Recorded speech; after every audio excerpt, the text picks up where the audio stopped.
మిత్రులారా నమస్కారం. నేను మీ డాక్టర్ చిరుమామిళ్ళ మురళీ మనోహర్. ఈ వీడియోలో మనం తెలుసుకోబోయేది చాలా ముఖ్యమైనది. ఎంటీ స్టమక్ మీద ఖాళీ కడుపుతోటి బెడ్ కాఫీ ఇలాంటివి తాగుతూ ఉంటారు. ఇలా తాగొచ్చా? తాగితే ఏం జరుగుతుంది? ఒకవేళ తాగాలి, మీకు బాగా ఎడిక్ట్ అయిపోయారంటే ఎలా తాగాలి? ఈ సమాచారాన్ని మనం తెలుసుకుందాం. మనలో చాలామందికి ఉదయాన్నే లేవగానే టీ కానీ కాఫీ కానీ తాగటం అనేది ఒక అలవాటు. అంటే అలా తాగందే ఇక రోజు అనేది స్టార్ట్ కాదు.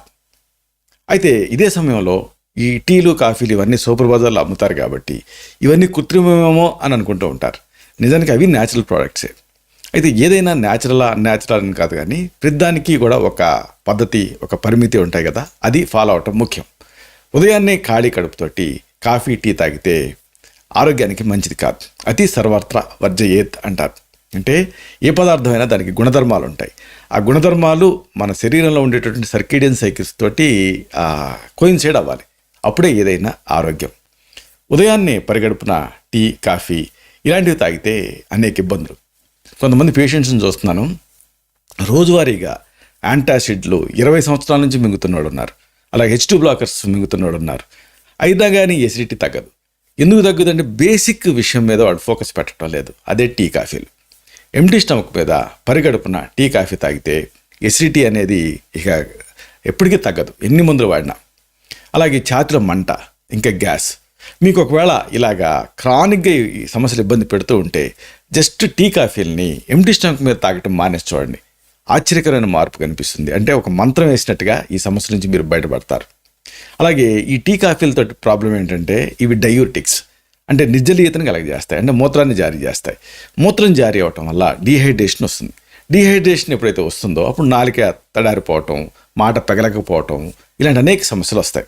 కాబట్టి ఒకవేళ డ్రై మౌత్ సిండ్రోమ్ మీ సమస్య అయితే జస్ట్ ఈ టీ కాఫీల్ని మానేయండి. అది కూడా పరిగడుపున అస్సలు తాకండి. ఆశ్చర్యకరమైన మార్పు చూస్తారు. ఇంకొక విషయం ఏంటంటే దీంట్లో టానిక్ యాసిడ్స్ ఇలాంటివి చాలా ఉంటాయి. కాబట్టి ఈ టీ కాఫీలు తాగటం వల్ల ఎనామిల్ దెబ్బతింటుంది. అలాగే పళ్ళు అనారోగ్యానికి గురవుతాయి, డిస్కలరేట్ అవుతాయి. ఇది కూడా ఒక మెయిన్ ఇబ్బంది. ఇంకా ఇలాంటి ఈ టీ కాఫీలని పరిగడుపును తాగటం వల్ల కెఫీన్, టీలో కూడా కెఫీన్ ఉంటుంది, కాఫీలోనే కాదు, ఇది బాగా పెరిగిపోయి మానసిక సమస్యలు వస్తాయి.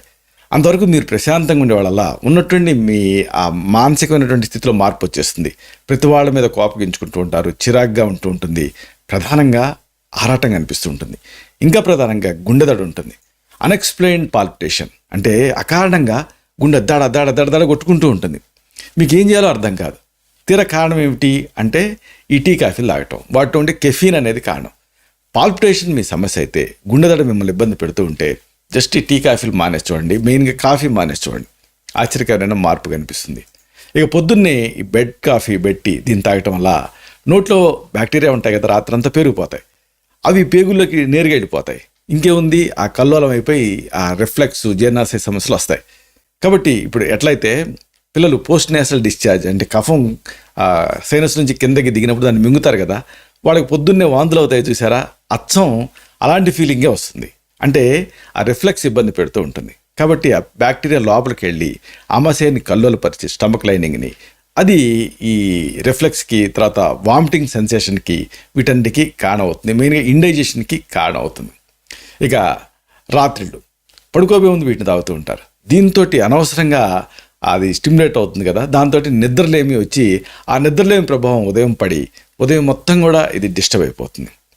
అయితే ఒకవేళ మీరు ఎక్సర్సైజ్ చేయాలనుకుంటే మాత్రం అప్పుడు ఈ టీ కానీ కాఫీ కానీ పరిమితంగా దీన్ని తీసుకుంటే ఎక్సర్సైజ్ చేయడానికి కావాల్సిన ఎనర్జీ మీకు అందుతుంది.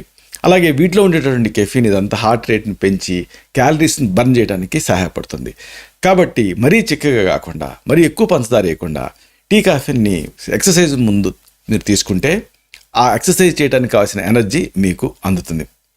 ఇంకా ఈ పొద్దున్నే టీ కాఫీని తాగాలి అని మీకు బాగా ఉందనుకోండి, అప్పుడు దీనికి ఒక ఆప్షన్ ఏంటంటే, మీరు బాగా ఎడిక్ట్ అయిపోయారు, తప్పదు దీన్ని తాగాలి అన్నప్పుడు ఏదన్నా తిన్న తర్వాత తాగటం మంచిది. అయితే మళ్ళీ తినడం తర్వాత తాగటం అనేటప్పటికీ మన వాళ్ళకి ఈ మధ్య బాగా అలవాటు అయిపోయింది ఏంటంటే టీ బిస్కెట్ అని.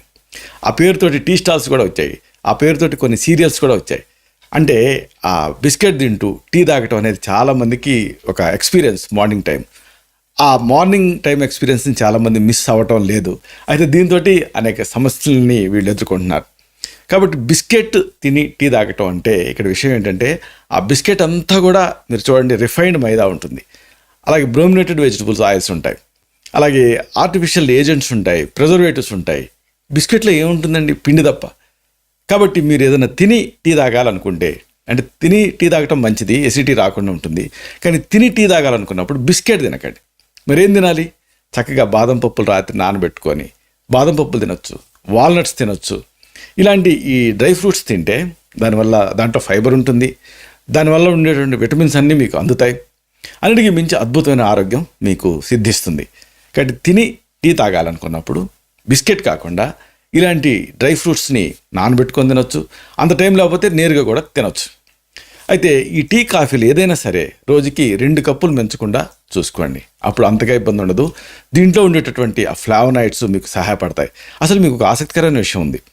టీని తాగే వాళ్ళని పోలిస్తే తాగని వాళ్ళతోటి వీళ్ళకి హార్ట్ స్ట్రోక్, అంటే బ్రెయిన్ స్ట్రోక్ కానీ హార్ట్ అటాక్స్ కానీ వచ్చే రిస్క్ తక్కువ. ఎందుకు తక్కువ అంటే దాంట్లో ఫ్లావనాయిడ్స్ ఉంటాయి. అయితే ఈ టీ కాఫీని తయారు చేసే విధానంలోనే మీరు కొంత తెలుసుకోవాలి. మామూలుగా టీ ఎలా తయారు చేయాలి అంటే మన తెలుగు వాళ్ళు బాగా నీళ్ళని ముందు బాగా బాయిల్ చేసి ఆ తర్వాత టీ పొడి వేసి బాగా మరిగించి ఎర్రగా అయిన తర్వాత, నల్లగా అయిన తర్వాత పాలు పోసి మళ్ళీ బాగా మరిగిస్తూ ఉంటారు. అది రిస్క్. అలా చేయకూడదు. మరి ఎలా చేయాలి? ఒరిజినల్గా టీని ఎలా తయారు చేసుకోవాలి, దాని ఆరోగ్యం, దాని తాలూకు ఔషధ శక్తులు మీకు అందాలి అంటే ఒక గుడ్డ ఫిల్టర్లో టీ పొడి వేయండి. నీళ్ళు బాగా మసలుపెట్టి ఆ ఫిల్టర్లో ఆ మరిగే నీళ్ళు పోయండి. కిందకి ఆ ఫిల్ట్రేట్ దిగుతుంది, అంటే డికాక్షన్ దిగుతుంది. ఇంక దాన్ని ఏం మరిగించరు మీరు. అప్పుడు అలాంటి ఆ డికాక్షన్కి కాస్త బెల్లం తురుము కానీ, కావాలనుకుంటే కొద్దిగా 1 టేబుల్ స్పూన్ పాలు కానీ కలుపుకొని తాగొచ్చు. అది బెస్ట్ పద్ధతి. దాంతో మీకు ఆ టీలో ఉండేటటువంటి ఫ్లావనాయిడ్స్ ఇవన్నీ అందుతాయి. చివరికి చెప్పొచ్చేది ఏంటంటే టీ కాఫీ ఉదయం పూట తాగకండి. ఏదన్నా తిన్న తర్వాత తాగండి. తాగాలనుకుంటే ఆ తినేది కూడా బిస్కెట్ లాంటివి తిని కాకుండా ఏదన్నా డ్రై ఫ్రూట్స్ తిని తాగండి. ఇలా చేస్తే, అలాగే టీని బాగా మరిగించకుండా తీసుకోండి. అప్పుడు మీకు దాంతో ఇబ్బందులు రాకుండా ఉంటాయి. ఇలాంటి మరిన్ని ఇన్ఫర్మేటివ్ వీడియోస్ కోసం ఈ ఛానల్ని సబ్స్క్రైబ్ చేసుకోండి. అలాగే ఈ వీడియోలు అప్లోడ్ అవడంతోనే ఆ విషయం మీకు తెలియడం కోసం బెల్ బటన్ క్లిక్ చేయండి. అన్నిటికంటే ముఖ్యంగా ఇలాంటి అద్భుతమైన చక్కని విషయాలు ఇతరులకు ఉపయోగపడటం కోసం ఈ వీడియో తాలూకు లింక్ని మీ సర్కిల్స్తో షేర్ చేసుకోండి. అలాగే ఆ లైక్ బటన్ని క్లిక్ చేస్తే ఇది మరింత ఎక్కువ మందికి రికమెండ్ అవుతుంది. ఈ వీడియో తాలూకు పర్పస్ సర్వ్ అవుతుంది. శతం జీవ శరదో వర్ధమానః, శతం హేమంతాన్ శత వసంతాన్. 100 శరత్తులు, 100 హేమంతాలు, 100 వసంతాలు వర్ధిల్లుతూ జీవించండి.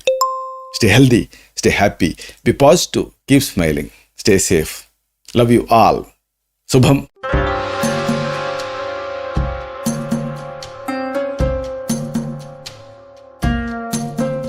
Doctor Chirumamilla Murali Manohar, MD Ayurveda, Raksha Ayurvedalaya, plot number 13, Rammurthy Nagar, CBCID colony, Hyder Nagar, Hyderabad 5,85,000. Website address www.muralymanohar.com. Phone numbers 9246575510, 9177445454.